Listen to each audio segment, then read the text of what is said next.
नमस्कार दोस्तों, आज हम बात करेंगे आपके लिए जो सीईटी ग्रेजुएशन लेवल के ऊपर जो राजस्थान कर्मचारी बोर्ड ने जो ये एक एलिजिबल एग्ज़ाम के लिए ये विज्ञापन निकाला है। किसी भी एग्ज़ाम या विज्ञप्ति के एग्ज़ाम देने के लिए पहले समान पात्र परीक्षा जो स्नातकोत्तर है उसके लिए अभी ये विज्ञापन निकाला है जी। तो ये आपको भली भांति पता ही होगा कि राजस्थान बोर्ड के द्वारा राजस्थान अधीनस्थ लिपि वर्ग सेवाएं जो समान पात्र परीक्षा हैं जो नियम 2022 के अंदर जो 22 के अंतर्गत जो लागू किया था, जो संशोधन के अंतर्गत निम्नलिखित सेवाएं हेतु समान पात्रता परीक्षाएं 2024 के निर्धारण पर पत्र के अभ्यर्थियों के ऑनलाइन आवेदन पत्र जो आप ऑनलाइन एप्लीकेशन फॉर्म भर सकते हैं आमंत्रित किया गया है। इसके द्वारा आप एग्ज़ाम देकर और उसके बाद में आप निम्न सेवाओं के भर्तियों के अंदर आप एग्ज़ाम जो सरकारी नौकरियों के अंदर आप बैठ सकते हैं। इसकी ये सेवाएं हैं, देखिए क्रम वाइज दी गई है। पहला है राजस्थान होम गार्ड अधीनस्थ सेवाएं, जो पद का नाम है प्लांटू कमांडर है। अगला है राजस्थान अभियांत्रिक अधिनियम सिंचाई सेवाएं, इसके अंदर दिया है जिलेदार और पटवारी। ये दो एग्ज़ाम आप सरकारी एग्ज़ाम दे सकते हैं इसके द्वारा भी। और उससे आगे दिया गया है राजस्थान अधीनस्थ लेखा सेवाएं, जो कनिष्ठ लेखाकार है। फिर है राजस्थान लेखा अधीनस्थ सेवाएं, जो तहसील राजस्व लेखाकार है। और फिर है राजस्थान महिला अधिकारी अरिता अधीनस्थ सेवाएं, जो पर्यवेक्षक महिला अधिकारिता के लिए है। फिर राजस्थान एकीकृत बाल विकास अधीनस्थ सेवाएं, जो पर्यवेक्षक भर्ती है। फिर राजस्थान कारागार अधीनस्थ सेवाएं उप जेलर। और फिर राजस्थान समाज कल्याण अधीनस्थ सेवाएं, जो छात्रावास अधीक्षक ग्रेड 2। अगला है राजस्थान राजस्व भू अभिलेख प्रबंधक उप निदेशक अधीनस्थ सेवाएं, जो पटवारी के लिए है। फिर अगली भर्ती में है राजस्थान पंचायती राज ग्राम विकास अधिकारी और राजस्थान राज्य कृषि विपणन बोर्ड सेवाएं, जो कनिष्ठ लेखाकार है। इन सभी के लिए आपको ये सीईटी के एग्ज़ाम पहले देकर पात्रता के लिए देकर समान पात्रता परीक्षा यह देने के बाद में ही आप इन निम्नलिखित जो भर्तियां दी गई है इन सभी भर्तियों के अंदर आप अप्लाई कर सकते हैं। और उसके अंदर आप न्यूनतम अंक आने के बाद में ही आप इसमें जो पात्र होंगे वही आगे इसका एग्ज़ाम दे पाएगा। हाँ, इसके अंदर आगे देखते हैं क्या दे रखा है। जो ये है राजस्थान अधिनियम लिपिक समान पात्रता परीक्षा जो 2022 के अंदर लागू किया गया था। अधिसूचना दिनांक 18/11/2022 क्रम में राजस्थान सभ्य भू लेखाकार, भू प्रबंधन और उपनिषद अधिकारी सेवाओं के पटवारी ग्राम विकास एवं पंचायत राज विभाग अधिसूचना 4/9/2023 के क्रम में राजस्व पंचायती राज सेवाओं में ग्राम विकास अधिकारी एवं राज्य कृषि विपणन बोर्ड के कार्यालय आदेश दिनांक 7/6/2023 और राजस्थान राज्य कृषि विपणन बोर्ड सेवाएं उपनिषद 1977 के अधिशोधन के अंतर्गत राजस्थान राज्य कृषि विपणन बोर्ड सेवाओं के कनिष्ठ लेखाकार पद को समान पात्रता पत्र परीक्षा स्नातक स्तर 2024 में शामिल किया गया। इन सभी भर्तियों के लिए ये शामिल किया गया है। जो समान पात्रता परीक्षा है इस एग्ज़ाम देने के बाद में ही आप आगे ये निम्नलिखित जो 11 जो विज्ञप्ति होगी आएगी आगे उसके अंदर आप एग्ज़ाम दे पाएंगे। आगे है समान पात्रता का परीक्षा स्नातक स्तर के इनके संबंध में है। जो स्नातक परीक्षा कर की है या उसके समकक्ष है वही इसमें भाग ले सकता है, अलग इसमें कोई भाग नहीं ले सकता है। स्नातक के साथ में होगा। और इसके अंदर किया गया समान पात्रता स्नातक परीक्षा जो 3/8/2000 द्वारा सम्मान पात्र परीक्षा के उल्लेखनीय अधिनियम लिपिक वर्ग सेवाओं के पदों को सीधी भर्ती में शामिल करने के नियम की अतिवृष्टि किसी बात के होते हुए भी कोई भी व्यक्ति समान पात्र परीक्षा उल्लेखनीय पदों पर चयन के लिए संचालन लिखित परीक्षाओं या साक्षात दोनों में उपस्थित होने का पात्र नहीं होगा। फिर इसके अंदर क्या है, न्यूनतम स्नातक व सीईटी यानी कि स्नातक में न्यूनतम अंक 40% अंक प्राप्त करने में विफल रहता है तथा अनुसूचित जाति अनुसूचित जनजाति अन्य के न्यूनतम अंकों के 5% तक स्थिरता यानी 5% का आरक्षण दिया गया है। ठीक है, इसकी सभी ऑनलाइन प्रक्रिया, ये ऑनलाइन प्रक्रिया है। इसके अंदर ऑनलाइन आप फॉर्म भर सकते हैं और ऑनलाइन करने के लिए आपको इसके अंदर अगर किसी ने ओटीआर नहीं कर रखा है तो ओटीआर करें और आप ये जो विभागीय वेबसाइट है उसी पर ही जाकर आप ऑनलाइन इसका कर सकते हैं और उसका ऑनलाइन पेमेंट है। और ओटीआर का अर्थ होता है कि first one time registration, one time जो पहले रजिस्ट्रेशन कर रखा है उनको कोई आवश्यकता नहीं रजिस्टर करने की, और जो नहीं कर रखा है तो उनको ये रजिस्टर करना पड़ेगा। इसके अंदर सभी के जो अपने एसएसओ आईडी के द्वारा इसके अंदर जो ओटीआर करना पड़ेगा और आपकी इसकी कंप्लीट जानकारी आपको वीडियो में दे दी जाएगी। इसका एक वीडियो बनाकर किस तरह से फॉर्म अप्लाई करना है, कैसे केवाईसी करना है, सब आपको इन्फॉर्मेशन वीडियो के अंदर बता दी जाएगी। अलग से एक वीडियो बनाकर उस वीडियो को आप देख सकते हैं। ये ओटीआर है, उसके अंदर देखिए टेक फ़ोटो, अपनी फ़ोटो चाहिए। उसके अंदर जो लाइव फ़ोटो ही के लिए ही मांगा गया, लाइव फ़ोटो के द्वारा ही आप कर सकते हैं। और इसके अंदर देखिए क्या मांगा है ओटीआर के लिए आपको, देखिए आधार कार्ड आधारित सत्यापन, आधार कार्ड होना चाहिए। यदि उम्मीदवार के आधार कार्ड का उपयोग करके ओटीआर जनरेट कर सकता है और अपने एसएसओ आईडी के द्वारा ही इसको जनरेट करना है। यदि आधार कार्ड नहीं है तो उम्मीदवार को आवेदन पत्र इस हेतु निर्धारित समय सहमति से घोषणा करनी होगी कि घोषणा करने के बाद उम्मीदवार इसमें विकल्पों को चयन करके सभी के नाम और पिताजी के नाम और जन्मतिथि प्रोफाइल विवरण को सत्यापित करेगा, जिसके अंदर होगा मूल प्रमाण पत्र देना पड़ेगा, डिजी लॉकर के माध्यम से 10वीं बोर्ड मार्कशीट को जोड़ने का विकल्प है। इसके अंदर हर प्रकार की आपको पूरी जानकारी, आप ज़्यादा जानकारी के लिए आप इसकी ऑनलाइन जाकर के आप इसकी जो ऑफिशियल वेबसाइट है उसके ऊपर जाकर आप पूर्ण जानकारी ले सकते हैं। और उसको फॉर्म भरने से पहले आप इसका नोटिफिकेशन ज़रूर पढ़ लें। और देखिए इसकी हेल्पलाइन नंबर दिया हुआ है, इस रिक्वायरमेंट के किसी पोर्टल का हेल्पलाइन नंबर सब दिया गया है। और आप इसके अंदर क्या देखिए, अभ्यर्थी बिना कार्यालय की उपस्थिति हुए अपनी समस्या शिकायतों के राजस्थान संपर्क पोर्टल के ऑनलाइन दर्ज करवा सकते हैं। इस हेतु citizen call centre toll free number 181 पर शिकायत दर्ज कराने व उसकी सूचना प्राप्त करने में निःशुल्क सुविधाएं हैं। 181 पर आप कॉल करके भी निःशुल्क सेवा प्राप्त कर सकते हैं। और समस्त सूचनाएं बोर्ड की वेबसाइट, ये वेबसाइट है, इन वेबसाइटों पर आप विजिट करके पूर्ण जानकारी लें।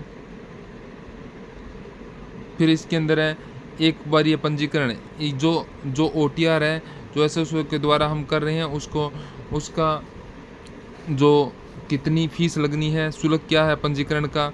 इसके अंदर देख सामान्य वर्ग व क्रिमिनल वर्ग या अति वर्ग पिछड़े वर्ग के लिए 600 रुपये निर्धारित किए गए हैं। राजस्थान नॉन क्रिमिनल व अन्य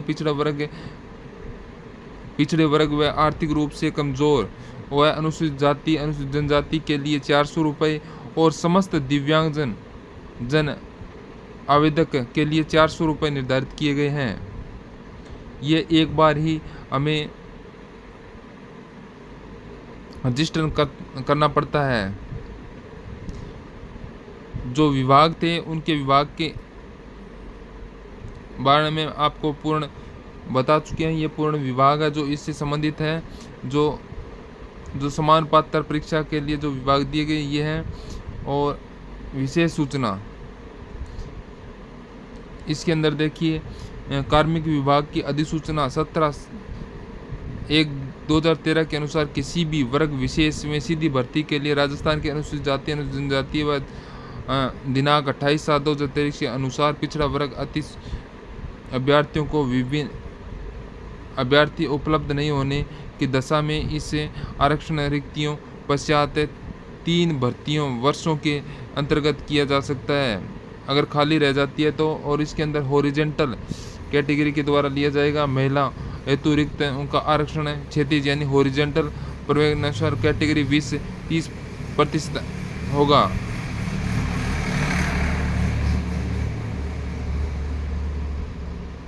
इसके अंदर सभी को आरक्षण दिया गया है। देखिए, अति पिछड़ा वर्ग के लिए भी है, अनुसूचित जाति अनुसूचित जनजाति सभी के लिए इसके अंदर आरक्षण दिया गया है। 12 जिला के लिए स्पेशल, 12 जिले के शहरिया आदिवासी जाति के लिए भी स्पेशल इसके अंदर दिया गया है। आरक्षण सभी के लिए। देखिए, भूतपूर्व सैनिक हेतु है, भूतपूर्व सैनिक के लिए भी इसके अंदर आरक्षण है। आप इसके आप पहले फॉर्म भरने से पहले आप इसका पूर्ण नोटिफिकेशन जरूर पढ़ लें। इसके अंदर उत्कृष्ट खिलाड़ी हेतु भी पदों हेतु आरक्षण है 2%। हाँ जी, जो विभिन्न जो ओलंपिक्स के अंदर अंतर्राष्ट्रीय खेलों या टूर्नामेंट में जिसने भाग ले रखा है इसके अंदर विशेष आरक्षण उसको दिया जा रहा है। उत्कृष्ट खिलाड़ियों को राष्ट्रीय गेम है, विश्व कप है, विश्व चैंपियनशिप है, सबके अंदर इसके अंदर जिसने भाग ले रखा है उसको जो उत्कृष्ट खिलाड़ियों का वो भी इसमें विशेष आरक्षण दिया गया है। दिव्यांग के लिए भी इसमें आरक्षण है। राजस्थान के 2018 के अंतर्गत इसमें आरक्षण दिया गया है। और सभी अलग अलग कैटेगरी है। BL blindness, low visions, HI handicapped, impression, LD, CP, locomotor disability सभी के अंदर इसके अंदर दिव्यांगों को भी आरक्षण दिया है। दिव्यांग प्रमाण पत्र की आवश्यकता होगी जो राजस्थान से एलिजिबल हो, जो 40% से अधिक जो दिव्यांग है वही इसके अंदर एग्ज़ाम देने के लिए पात्र माना जाएगा, उसी को ही आरक्षण दिया जाएगा। पात्रता एवं शैक्षणिक योग्यता इसके अंदर फॉर्म भरने के लिए क्या शैक्षणिक योग्यता होगी, इसके अंदर है स्नातक व उसके समतुल्य होना चाहिए, स्नातक के समान ही होना चाहिए। और इसके अंदर अलग अलग कैटेगरी है। राष्ट्रीयता के बारे में बताया गया है, जो भारतीय नागरिक हो, भारतीय नागरिक, नेपाल का प्रजा हो या फिर भूटान,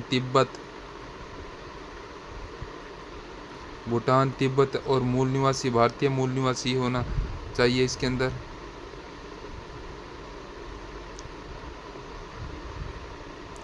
और आयु, देखिए आयु इसके अंदर दी गई है 1 जनवरी 2025 को 18 वर्ष की आयु प्राप्त कर चुका हो या 40 वर्ष का नहीं हुआ हो।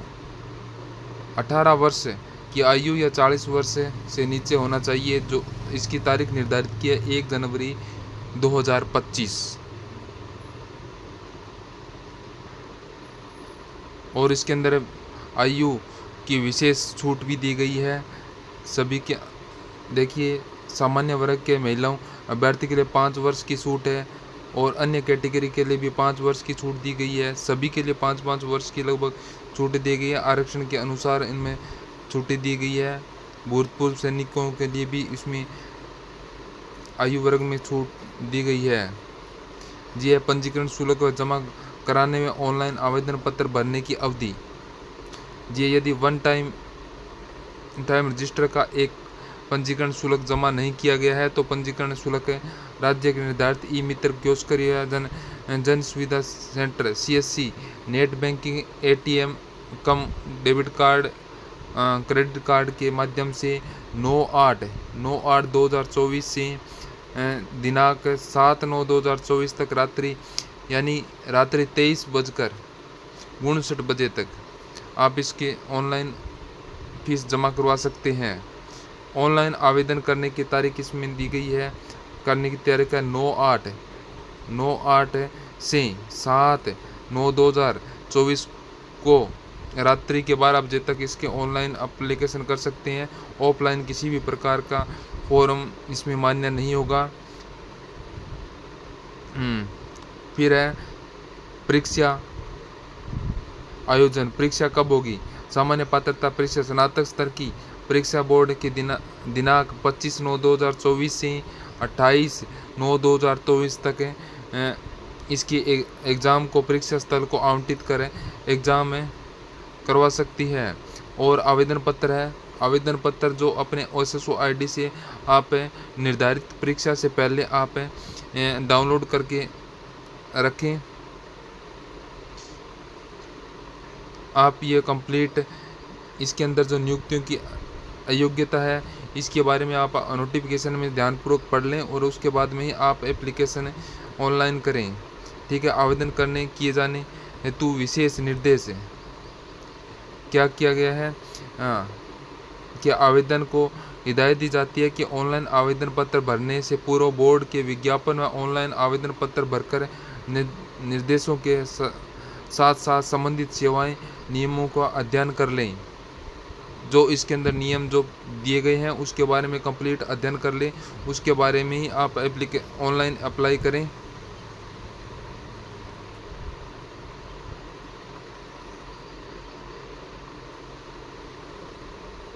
इसके अंदर विशेष देखो फोटोग्राफ और हस्ताक्षर स्कैन और अपलोड करने के निर्देश दिए गए हैं। अपलोड करने फोटोग्राफ और हस्ताक्षर के स्पष्ट रूप से होने पर आवेदक अस्वीकार किया जाएगा। आवेदन की न्यूनतम रंगीन फोटो अधिकतम 1 माह पुरानी होनी चाहिए। जो आप अपलोड करें एक ही माह पुरानी होनी चाहिए। जो अपनी फ़ोटो पर है जो बैकग्राउंड है वो सफ़ेद या हल्के रंग की होनी चाहिए। और फोटो में आवेदक का चेहरा कम से कम 50% जगह घेरना चाहिए।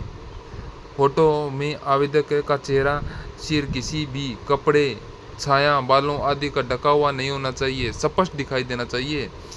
और आप चश्मा पहनते हैं तो फोटो खिंचवाते समय चश्मा पहन सकते हैं, लेकिन चश्मे पर चमक नहीं होनी चाहिए। ये सभी साइज दिए गए हैं किस प्रकार की फ़ोटो आपको अपलोड करनी है। आपके हस्ताक्षरों के बारे में कौन कौन से हस्ताक्षर किस प्रकार से आपको अपलोड करने हैं, किस प्रकार कितना होना चाहिए।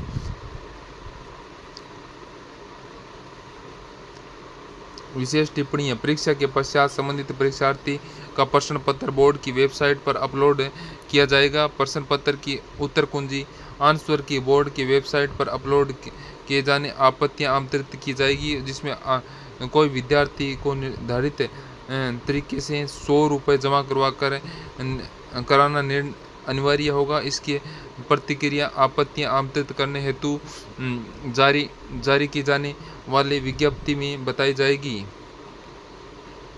आप एग्ज़ाम के बाद में आपत्तियां भी दर्ज करवा सकते हैं। आप ऑनलाइन आवेदन के संशोधन भी कर सकते हैं। इसके अंदर OTR के द्वारा OTR दर्ज के बाद में भी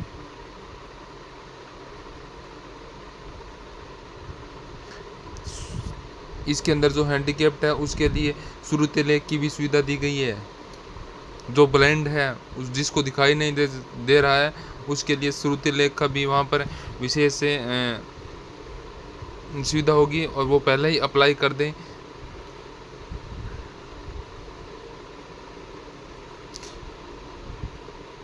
देखिए, आवेदन में गलत सूचना प्रस्तुत करने या अनुचित साधनों को रोकथाम। ऑनलाइन आवेदन में समस्त सूचना सही अंकित अंकित करनी है। किसी प्रकार की कोई भी गलती ना करें। अगर गलत पाया गया तो उसके विरुद्ध कार्रवाई भी की जा सकती है। फिर है समान पात्रता परीक्षा स्नातक स्तर हेतु परीक्षा की स्कीम एवं पाठ्यक्रम। किस प्रकार का एग्ज़ाम होगा, कितने अंकों का एग्ज़ाम होगा। ये कुल 3 घंटों का एग्ज़ाम होगा। कुल अंक होंगे 300, प्रश्न पूछे जाएंगे 150। इसमें प्रश्न पूछे जाएंगे कौन से प्रश्न पूछे जाएंगे। देखिए, भारतीय राष्ट्रीय आंदोलन का विशेष बल के साथ राजस्थान और भारत का इतिहास, राजस्थान का इतिहास, कला, संस्कृति, साहित्य, परंपरा, विरासत, राजस्थान का भूगोल, राजस्थान के विशेष बल, राजस्थान के साथ राजनीतिक व्यवस्था, भारत की अर्थव्यवस्था, राजस्थान की अर्थव्यवस्था, विज्ञान व प्रौद्योगिकी और तार्किक विवेचन व मानसिक योग्यता, सामान्य हिंदी, सामान्य अंग्रेजी, कंप्यूटर का ज्ञान, समसामयिक घटनाएं। ये इन टॉपिकों पर आपसे विशेष एग्ज़ाम के अंदर पूछा जाएगा। ये आपका विशेष विषय है जिसके ऊपर आपको एग्ज़ाम आएगा। इसको आप जीके और सभी आप ध्यानपूर्वक प्राचीन इतिहास से लेकर के आज तक जो भी घटना हुई है उनके बारे में कंप्लीट आपको जानकारी होनी चाहिए और प्रश्न आपको याद होने चाहिए। इसके लिए आप हमारे यूट्यूब चैनल सूत्र ऑफिशियल हब को आप ज्वाइन कर सकते हैं। इसके अंदर आपको सभी प्रश्न इस प्रकार के मिल जाएंगे, आपके लिए महत्वपूर्ण है। पाठ्य विवरण देखिए, भारतीय राष्ट्रीय आंदोलन व पर विशेष बल के साथ है राजस्थान और भारत का इतिहास के बारे में, राजस्थान का इतिहास, कला, संस्कृति और साहित्य और परंपरा का विस्तारण, इसके ऊपर भी प्रश्न पूछे जाएंगे। भारत का भूगोल, इसके अंदर देखिए सब आ रहा है। प्रमुख नदियां हैं, जलप्रपात है, मानसून है, वन्य जीव है, प्रमुख फसलें हैं, गेहूँ जैसे प्रमुख खनिज है, संसाधन है, सब के बारे में आपसे पूछा जाएंगे। राजस्थान का भूगोल, राजस्थान का पूरा भूगोल के बारे में जानकारी आपको होना चाहिए। अगला है राजस्थान पर विशेष बल के साथ साथ राजस्थान राजनीति की व्यवस्था, राजस्थान की राजनीति के ऊपर क्वेश्चन आएंगे। राजस्थान की अर्थव्यवस्था, भारत की अर्थव्यवस्था है, राजस्थान की अर्थव्यवस्था है, और विज्ञान और प्रौद्योगिकी के बारे में भी प्रश्न आपसे पूछे जाएंगे। तार्किक विवेचन, मानसिक योग्यता, मेकिंग सीरियस एनालाइज, इनके बारे में भी आपसे विशेष प्रश्न इसके अंदर आएंगे। ये पूरा आपको सिलेबस है। देखिए, ब्लड रिलेशन है, कोडिंग से डिकोडिंग है, सब प्रश्न आपके जो ये सब आपके तैयारी करके रखें, पहले से आप तैयार हैं। लैंग्वेज के बारे में आएगा। देखिए, सामान्य हिंदी जो व्याकरण है उसके बारे में भी आपको पूछा जाएगा। ये नेक्स्ट है लैंग्वेज नॉलेज, इंग्लिश के बारे में पूरा व्याकरण और पूरा इंग्लिश लैंग्वेज जो है व्याकरण वगैरह उसके ऊपर भी आपको पूछे जाएंगे। कंप्यूटर के बारे में भी आपको ज्ञान होना चाहिए। कंप्यूटर के ऊपर भी आपको विशेष प्रकार से आपको प्रश्न पूछे जाएंगे। समसामयिक की घटना के बारे में भी आपको इसका प्रश्न पूछे जाएंगे। कंप्लीट आपको प्रश्न पूछेंगे। और आपके अंदर एक विशेष ध्यान रखना है, पहले इसके अंदर 4 विकल्प आया करते थे और अब इसके अंदर आपको 5 विकल्प दिए जाएंगे। पहले कितने थे? पहले 4 थे, ए, बी, सी और डी थे। अब इसके अंदर एक ऑप्शन और मिला दिया गया है जिसके अंदर हाँ या ना होगा वो पूछा जाएगा और आपको हर क्वेश्चन के अंदर आपको सही आंसर देना होगा। और लास्ट के प्रश्न के अंदर आपको ई दिया है उसको आपको भरना ज़रूरी होगा। हर एक ओमर के अंदर आपको देना होगा और साथ ही इसके अंदर आपको 1/3 अंक काटे जाएंगे, यानी इसका नेगेटिव मार्किंग भी है। इस एग्ज़ाम के अंदर नेगेटिव मार्किंग भी है। और साथ में देखिए, आप इस ऑनलाइन वेबसाइट है जो इनकी उसके ऊपर आप जा सकते हैं। बोर्ड के जो ये इनकी वेबसाइट है इसके अंदर आप विजिट कर आप कंप्लीट जानकारी ले सकते हैं और उनको पढ़कर और उसके बाद में ही आप इस एग्ज़ाम के लिए आप आवेदन करें। इसी प्रकार की आपको जानकारी के लिए हम आगे भी आपके साथ इसी प्रकार से बने रहेंगे। और आपको ये जानकारी कैसी लगी आपको ज़रूर कमेंट में दें और वीडियो को ज़्यादा से ज़्यादा शेयर करें। जय हिंद, जय भारत।